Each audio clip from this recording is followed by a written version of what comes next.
Hello viewers, welcome to our another video.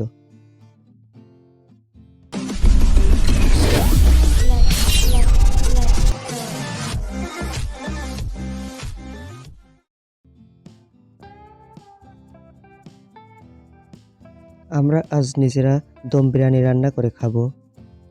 Dum biryani রান্নার জন্য প্রথমে আমরা খাসির গোশত ম্যারিনেট করে নেব। গোশত ম্যারিনেট করার জন্য সকল প্রকার মশলা একে একে গোশতের মধ্যে দিয়ে দেব।